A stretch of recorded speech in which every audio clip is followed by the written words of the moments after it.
Welcome to Just Make Art. We're excited for today's conversation where we're going to discuss, our jumping off point anyway, is going to be a quote by Cy Twombly that we pulled from a book called, here we go, Chalk. The author's name is Joshua Rivkin. And the quote goes like this: "One must desire the ultimate essence, even if it is contaminated." I'll read that again. One must desire the ultimate essence, even if it is contaminated. So, there aren't a lot of quotes by Cy. Not a lot to choose from when it comes to things that he wrote or said, because there's just not a lot out there, right? That's on record. Yeah. Man, a few words. So we're going to start with these, and then talk about other things from the book, from the author, and kind of go from there. But the thing that I like about this, Ty, is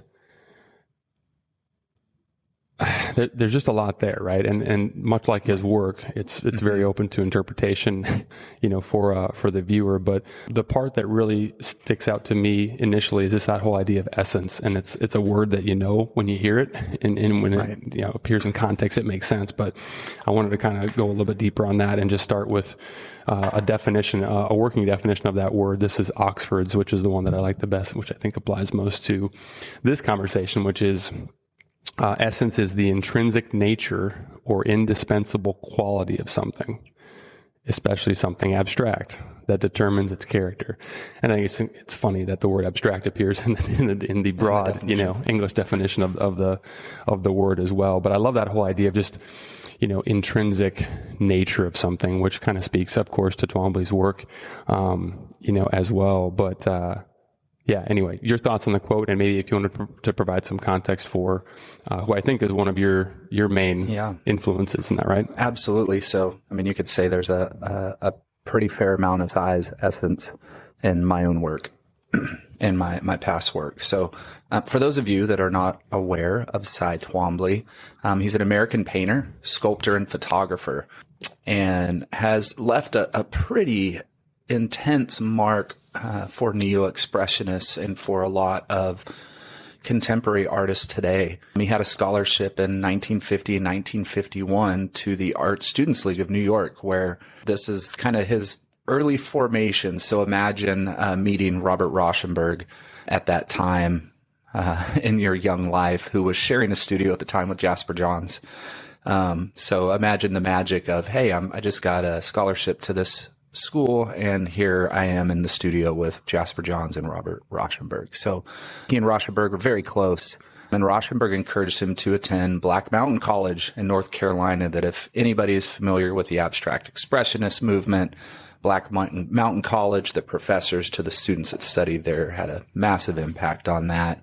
And while he was there, he studied with Franz Klein and Robert Motherwell and Ben Shahn, and became friends with John Cage, and all who had heavy influence on each other's work. And then he ended up moving to Rome in 1957, where he lived out the majority of the rest of his life in Rome and Italy. And he's a heavy influence of younger artists of that time, Anselm Kiefer's, Francisco Clemente's, Julian Schnabel's, and even a major influence of Jean-Michel Basquiat.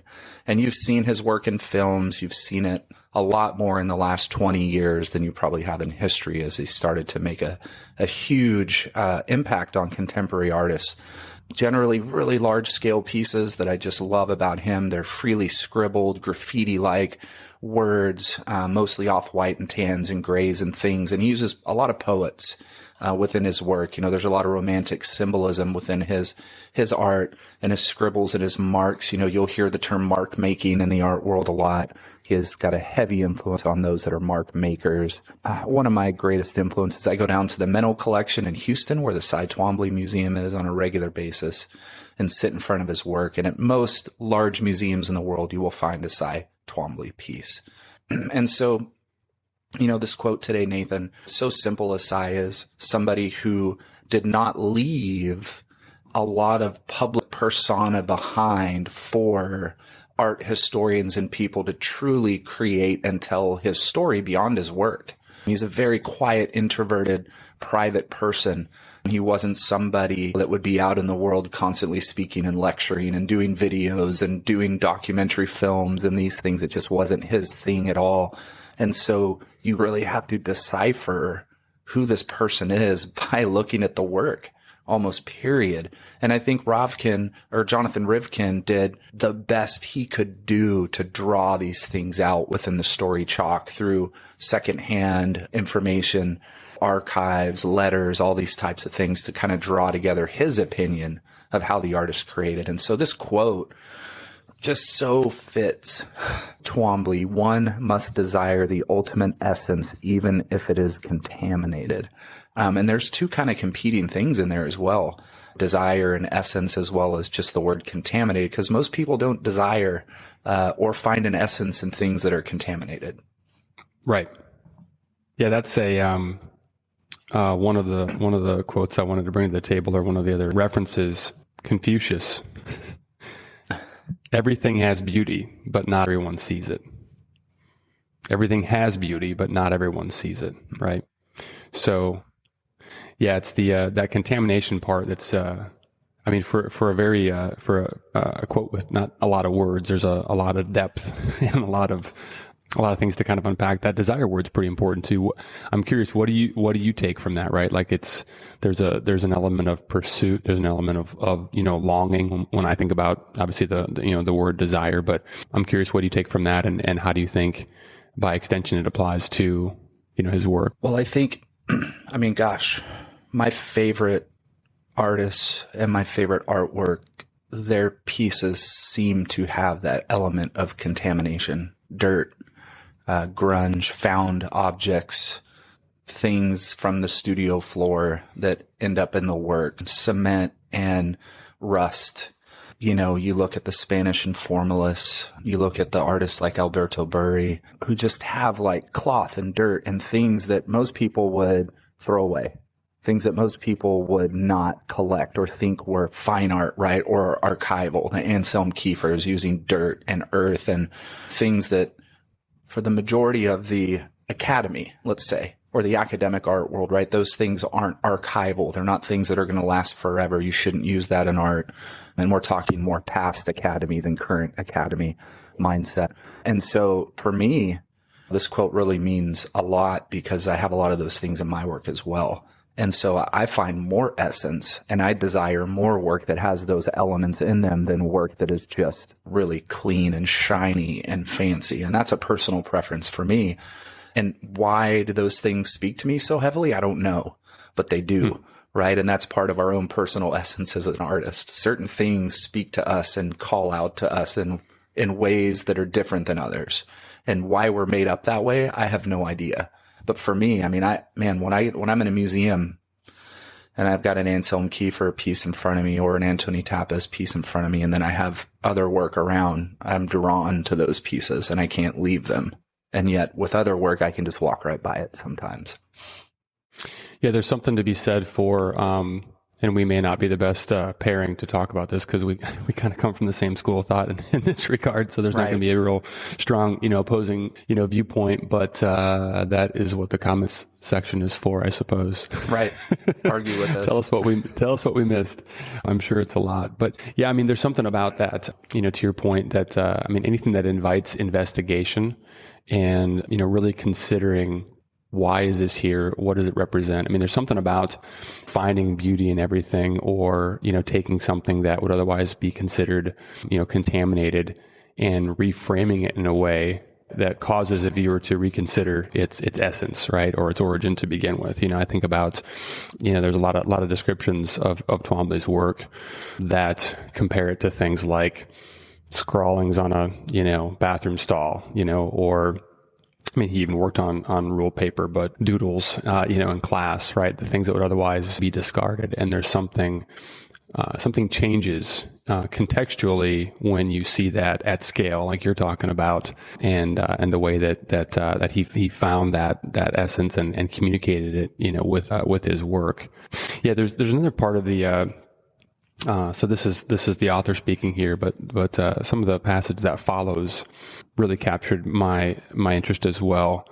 So it's just a couple sentences, and this is on page 27. If anyone wants the precise reference of this book that we're reading from, but the author writes, "What's more contaminated than what has fallen to the floor? Cast aside and half consumed, the discarded is picked up and turned into art in the mosaic, as in Twombly's work. Narrative in the mosaic of the unswept floor is implied by what's left over." I mean, yeah.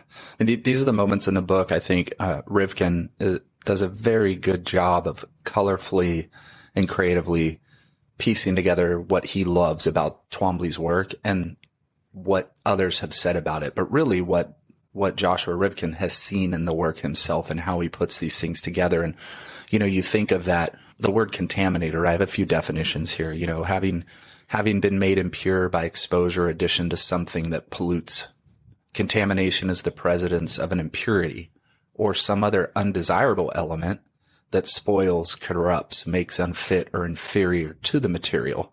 And to me, God, there's nothing I love better than making something work that shouldn't, making something fit within a work of art that shouldn't. And I think that's where the critics early on really hammered Twombly. You're not doing anything. You're not doing enough. What are these marks? You're covering everything up that you're putting on. You're hiding the things that should be beautiful, and you're now making them ugly, right? These are the early critics of Twombly's work, and these are the critics that don't like Twombly today, even, that are saying those things. And so you look at what Rivkin said, like, what's more contaminated than what falls on the floor and is cast aside and discarded, right? And this narrative that Twombly's creating with this mosaic of things, right? The leftovers of things. There's beauty in that, and that's really him finding this essence in things that maybe are forgotten, things that are not part of conversation anymore, uncovering things. And I love, he goes on a little further there and he says, Rivkin, when I look at the unswept floor, this is what I see. I see the remains of the meal that is normally hidden away or moved out of sight. Here is the highlighted, shadowed, made into something wondrous and strange.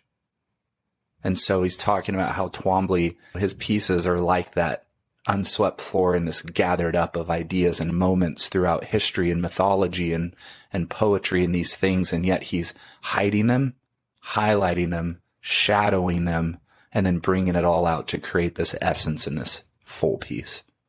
Yeah.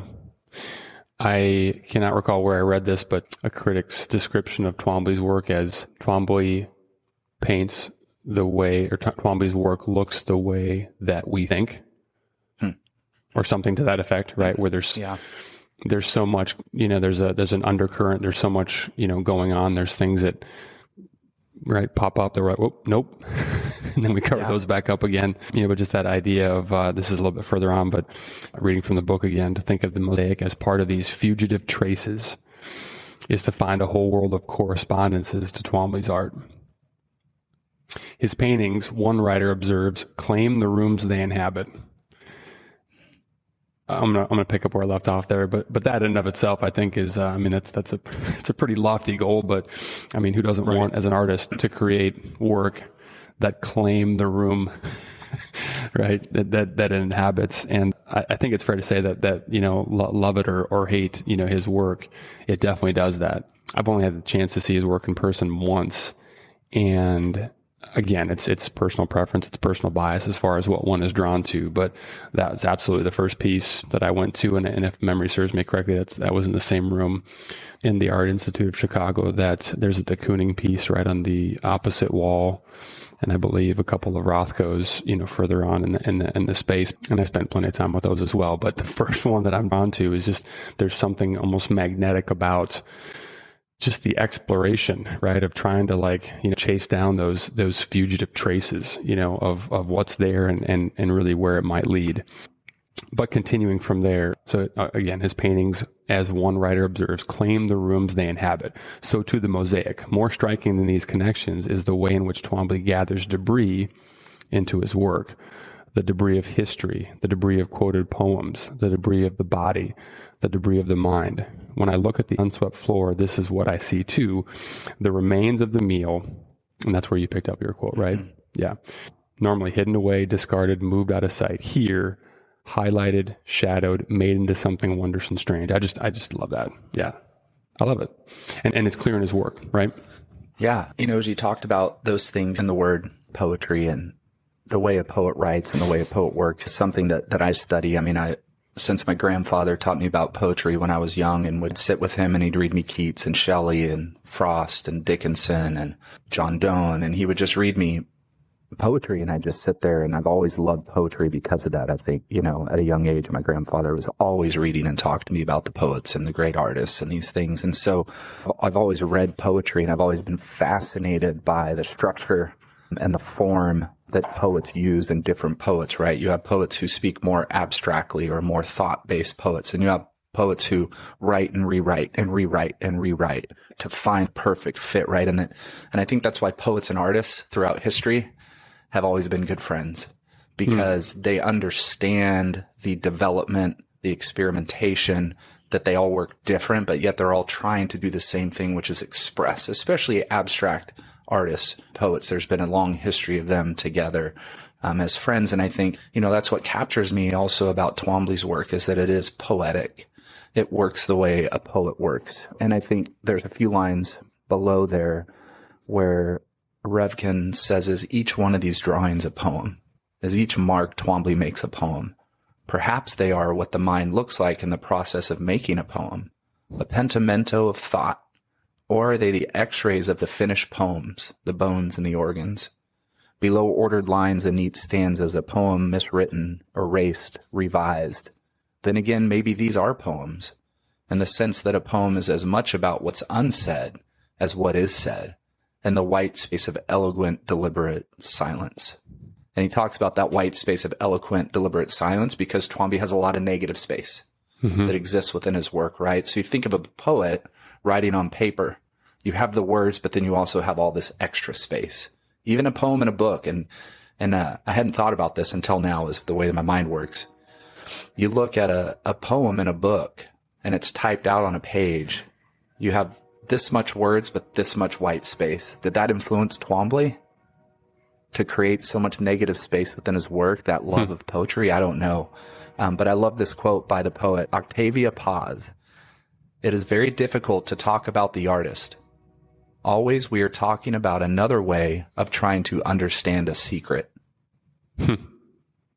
It's difficult to talk about an artist because we're just trying to find another way of understanding a secret. Do we really, really know what's being said and what's not being said? Because at the end of the day, even for you and I, we may be telling a story in our work, but there's a whole lot that's left out. Yeah. A whole lot. That's why we're really making it. And I love that, because I think that does tie into the ultimate essence in the work. Yeah. And Nathan, I want to jump back a little bit to something you said just a few minutes ago before I jumped into the whole poetic side of Twombly. You talked about Rivkin mentioning that Twombly's paintings claim the room they inhabit. That is such a grand statement, but I think a statement that all artists need to constantly think about. And this is something, I don't know how many years ago I had this thought. Might have been 6 or 7 years ago, or longer, probably longer. I was in my studio and I was working on some work, and I was just thinking through how does my work stand out in a room when I'm not there? Like, how does my work stand out? And why do certain pieces in a room stand out more than others? Is it just because the work is that much better than others? Is it because that work is doing something different that the other pieces are not doing? Or is it because I know the story of specific artists more than I know others, and so I'm more drawn to the work? I started thinking through this and journaling on this. So fast forward a little bit. I have a show, a solo exhibition, where I give a lecture, and it was a very moving audience. A lot of questions, a lot of interaction, and very deep, because of this whole series of work that I had the show for was based on childhood memories and lifetime memories. And so there was a lot of back and forth of the importance of remembering these things and the importance of these stories remaining with you and with your family and with your friends, etc. And so then I'm out in LA, and for a part of a post-grad cohort in Los Angeles, and I'm at the Broad Museum, and I'm in the Cy Twombly room, which is fascinating, and I'm just being blown away. And now these ideas start to get even bigger. Well, I know how much my work truly spoke to the audience at my exhibition because I was able to share about it. Now, what happens when I leave that room? Is it the same? For the next person that missed the lecture that walks into that room, how is that work going to speak? Are my paintings going to claim this room they now inhabit?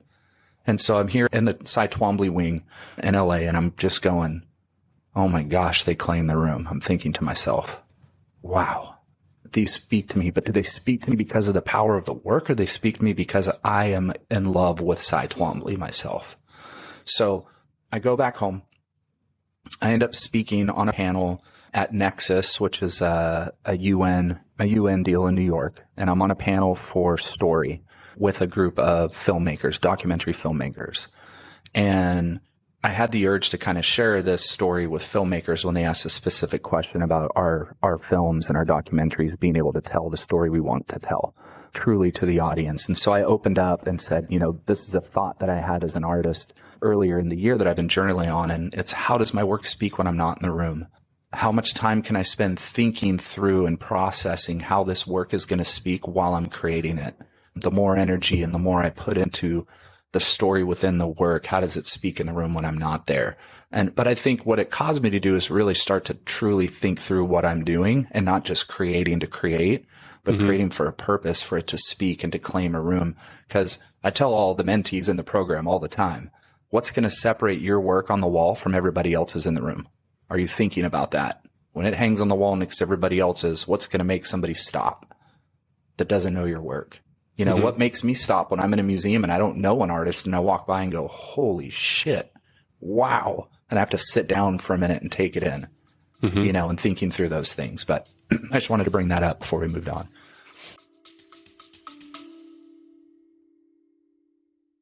Hey everybody, just wanted to take a quick second and ask you to leave us a review or a comment. It would absolutely help us in the podcast if you would do that, and take a second and share it with a friend too. Well, it's funny, when you bring up documentary filmmaking, it's almost, tell me if you agree with this. This just came to mind, but it almost seems as though, documentary filmmaking is equivalent to representational artwork, where there's a very, specific objective story that you're trying to tell. The message may or may not be conveyed or received, fully, but there's an intent, right? A specific intent and a specific outcome or whatever takeaway, right? And the equivalent to, more abstract or non-representational work from a film standpoint might be whatever, more independent film where there's more, more gray area, let's call it, right? Less, not everything is, not all the dots are connected. There's more responsibility on the audience or on the viewer to decide what certain clues or what certain elements mean.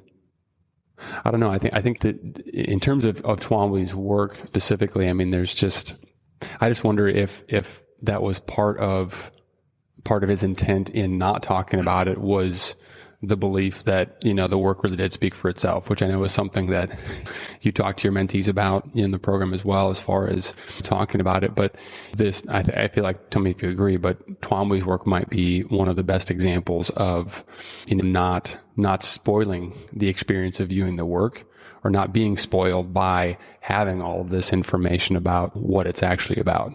That's a great thing to think about, Nathan, because some of us do provide a lot of context from our work. I give very detailed and long titles because I feel like I'm more of a poet philosopher expressionist than just an abstract expressionist. So I do give context in a lot of my titles, and sometimes the titles have no context, they're just sarcasm, as I play in humorous tones as well. But I do give more than a lot of artists do, and I think it's up to the artist. I don't think there is a wrong way or a right way to do it, but man, there definitely is a mystery behind Cy and his work, and I would say from what I've read, it's not that he wasn't not a people person, because he did have very deep relationships with friends and people, but he was very, very introverted, very shy and quiet person who would rather spend his time with a close few and working on his work rather than being at the galas and showing up for the Met dinners and doing all the things that other artists will just throw themselves at to be in the public's eye. And I think that's created a special place for his work too, because you have to spend time with it to try and figure it out and see what he's doing and what he's saying. It's not given to you in the annals of history and books and books and books and videos of him doing things and you can figure it out right away. Like, it's created that archival, almost archaeology in some sense, where you're having to excavate these things yourself and in a form of discovery, right? The way archaeologists work, they're trying to discover history and the things we can't find or don't know. And so they're constantly trying to uncover these things to share them. So with his work, we have to do that as well, because we don't know as much about his life as we do Picasso, right? Where there's book after book after book, and Picasso was his own PR. He was his own PR team, and he was like, let me tell you about what I do and who I am and what I am. And Cy's like, stay away from me, let me do my thing, and someday I'll let you see my work. Yeah, as prolific as Picasso likely would be, using today's social media channels and opportunities to be out there, that's probably how reclusive and hard to find, Twombly would likely be in the modern day. You bring up that idea of excavating, and this is something that really resonated, with me. This is something, a quote from the book I'm going to share here on the following page. The author talks about a letter that Twombly wrote. I've just returned from digging a Roman bath with the director of the museum here. North Africa is covered with wonderful Roman cities, and in this part, they are just beginning in the last year to excavate. So he was, literally on archaeological, digs, or at least, for a day. So he goes on to write, Twombly, the amateur archaeologist, the hungry excavator, stripping away the top layers of the fugitive past. This, to me, too, is one of the powers of his work. There's always a below, some unreachable distance that calls us, keep looking. I mean, that's keep looking. I'll admit, at first, I don't remember, when I first saw a Twombly piece, but I had a similar response to, I think, a lot of people of just like, I definitely didn't get it. Pretty sure I didn't love it right away, for sure. A little bit like coffee. Didn't love it right away. Love it now, but you have to, it requires that excavation, that process of discovery. It's not immediately, accessible. You kind of have to work for it. And, much like an archaeological dig, the things that you really have to work for, you naturally, I think, value more. I'm trying to think. I first discovered Twombly. It must have been 99 or 2000. I saw a painting in a film. It was kind of like in the back of a staircase when somebody walked by. I think it was a Pierce Brosnan film. Can't remember. But I do remember seeing the painting. It was one of his gestural circle paintings, right? With the huge white circles, look like it's on chalkboard. And this painting, I went, oh my gosh, what the heck who is that? And I think it was in the film, maybe 3 different scenes. I remember after seeing it, I'd made mental notes of find out who that artist is in the film, did a search and found out Cy Twombly. And then that was my entry into Cy Twombly, and I had to search. I had to find, right? I couldn't just, at that point in time, it was like, how do you find an artist you really want to find? You go to a museum and you hope that they're there. And so that became my hunt, so to speak, that I still do today. As I'm at museums and things and I find an artist I love, I hunt for them and I find their work. But looking at a Twombly piece, you're excavating, you're digging, you're looking for things, you're finding things. I mean, every time I'm in Houston at the Menno collection, I'm constantly doing that. I ran into an artist friend of mine last time I was there, and we were both there at the same time, and we're both Cy Twombly nerds. We overtook the museum. Forgive me if I've talked about this in another episode. I don't think I have yet, but that could happen at times. And so he and I literally took over the rooms. It was almost as if we were two art historians or curators discussing materials to archival qualities to things that are hidden or painted over. And the more I read about Twombly, the more he's constantly covering things up and whitewashing and covering them up and going over. And we're up in the work close, and we're finding, hey, there was something here. And even with the very large untitled Say Goodbye to Catalyst painting that is, 50 feet, 60 feet in size and maybe 20 feet in height by width. It's massive, but I know studying Twombly, this painting took him 22 years to complete. And because it's so large, it would cover the entire room and windows when he put up. It's in 3 panels.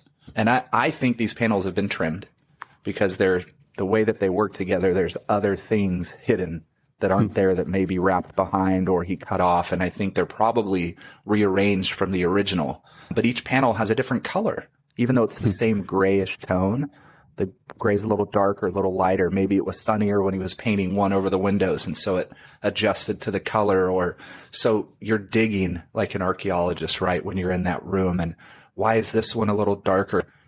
This seems to be cut off. What was written on that side as it wraps around and it's no longer exposed? And so you're constantly digging and trying to find these things in his work and pull them out. There's so many meanings and so many responses and questions and answers within the work, but there's no true definition that exists today for the pieces. Yeah. So you have to, as Rivkin did, bring your own loves and your own questions and arguments and things to the piece when you see it. You know, that kind of takes me back to the original quote that we use as our jumping off point, right? That desiring the ultimate essence. And I think that the more scarce something is, the more valuable it's going to be, even if that thing, whatever's left, is contaminated. I mean, I think about a random example, but I think about like after my dad passed away, I thought a lot about, going through his things and spending time in the shop portion of the garage. These are the half-used roll of duct tape. That's not inherently valuable. It was brittle, it was old. It wasn't even useful for its intended purpose, but his hands were the last hands to rip a piece off, just as an example. So just, thinking about that and the less there is of something, and especially the knowledge that there's not going to be any more, which of course applies to every artist, and their work. Like, this is it. They're gone now. There's not going to be any more, but there's something about the scarcity of information or the lack of volume of data points to reference that makes every little detail that much more important and meaningful. I hope that's something that you as artist are also viewer. So those artists that are out there listening, you're also a viewer, and you're also an educator, and you're also a teacher, and you're also a mentor, but you're what also carries that story along for other artists. So I'm always encouraging other artists to be that viewer. Go look, go learn. Don't just go look once, go look 10 times. I constantly go back to the Twombly collection in Houston, constantly. Even though it's the same collection, work isn't changing out regularly. And so it's like, but I see something different and new. I'm excavating new thoughts and new ideas every time I go, but I'm also able to share those thoughts, whether here on this podcast, whether you and I are talking on the phone, or I'm talking with my other artist peers or mentees. Like, each time I look and learn and excavate, I'm able to share more with the world, with the audience. I'm able to add another ripple in that pond to the story of art and to these things. And we may discover things that the artist never even thought when they were putting into their work. And that's the beauty of art, right? We get to add to the legend. We get to add to the mystery, us fans, us audience, us viewers. And we may be wrong. It doesn't matter. That's the great thing about art. It doesn't matter if the viewer's wrong, because the artist doesn't care at the end of the day. You shouldn't care, he or she. The artist should be creating the work that they want to create, that they love. And if the audience's response is negative, okay, whatever. Maybe they're not ready for your work yet. Or maybe take it as a sign as I need to work harder. I need to change. I need to experiment a little more. But, it's the great thing about art and going to see it and looking at it is adding to the legend by what you see. And I consider Cy Twombly an absolute legend. And I consider him an absolute mystery as well in the art world, because we don't know. We just have little bits and pieces of words. There is a documentary called Cy Deer that was an independent documentary that is an Italian film that came out a few years ago. It is not regularly available to the public. I search for it on a regular basis, hoping there's a way I can get it. I know there's an Italian film site that has it, but I have not been able to sign up for it because I think it's basically for educators in Italy. So be on the lookout for Cy Deer, and I hope there's a little bit more historical additions to that I have not heard or known yet. And I know there is video of Cy within that film as well. Yeah, that'd be quite something. fingers crossed. Yeah, I mean, I don't know what we really unpack today, but it's a lot like his work and it's a lot like life, right? Like embrace uncertainty. There's always going to be more questions than answers. And I think that's, as an artist, I think that's, a really healthy mindset and approach, to have is to ask those questions and be okay with the fact that there may not be definitive answers, but the exploration and the pursuit, the excavation, of attempting to find, to find something in itself is a worthy pursuit. Nathan and I aren't art historians or academics. Like we like to say we are. I don't even try to say that. Yeah. Well, you're way closer than I am. Yeah. Well, I love to read. I love to study. I love to look. I love to learn.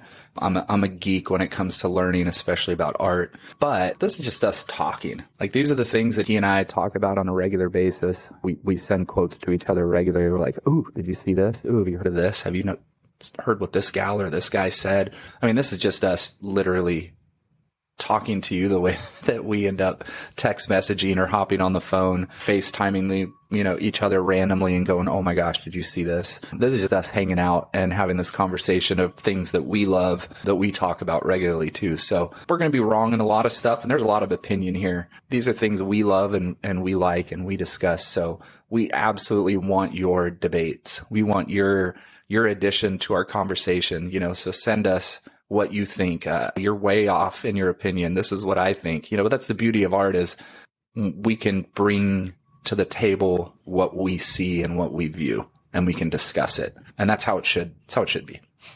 100%. Yeah, it's totally subjective, and I don't know shit, and I'm comfortable with that. I like that, beginner's mindset, and I'm a digger. I am a learner, and I think that there's a lot of value from attempting to find more, because there's always more. There's always another, just like Twombly's work. There's always another layer right there that is, may or may not lead us to the next thing. Yeah, we're not experts, just a couple of artists talking about art and the process of making it. So, any closing thoughts? No. I hope this was a good one. I mean, talking about things I love that absolutely play a huge part in my work and my history, personal history as an artist, as a Twomblyite, I guess you could say, somebody that I am constantly trying to uncover more and more and more about. I mean, I know this quote was from an essay that he wrote in 57, was it? Around there, maybe? Yep. 59, for an Italian journal, Italian magazine, and we tried to find the essay, and it is nowhere to be found. So I'm assuming, right, this is what we do as the audience, we assume that Joshua Rivkin probably, while he was writing the book, had access to archives from Twombly friends, family, collectors, and he probably snapshotted some things to add to the book. So Nathan and I are currently we're going to continue to try and find that essay. If we do uncover it, we'll put a link up somewhere for you guys to be able to visit that and see it as well. But if you're in Houston, I definitely suggest going to the Manil collection. The Cy Twombly gallery is across the street from the main museum. The museum is fantastic as well. Plug to the Manil, which I love, one of my favorite places on the planet. But go see the museum. And if you're going to look at art, you can go to a museum website. A lot of people don't know this. And you can search the collection. So you can go to, let's say, the Tate. You can go to the Brand Horse, Museum of Modern Art. These are places that have a lot of Twomblys, the Broad. You can actually go and look at their collections. You can look at what's on view so that you can go find the artist that you really want to see in that work, and you can go view it at the museum. So, but I also like the hunt and discovering new people and walking into a room and going, "Oh my gosh, Joan's here." And I walk into a Joan Mitchell. People in museums probably know me by now because I talk out loud. I'm an out loud talker, and I talk to the artists, and people think I'm weird. And my wife probably will not like me to share that. So. All right. We'll see you guys next time. All right. See you guys.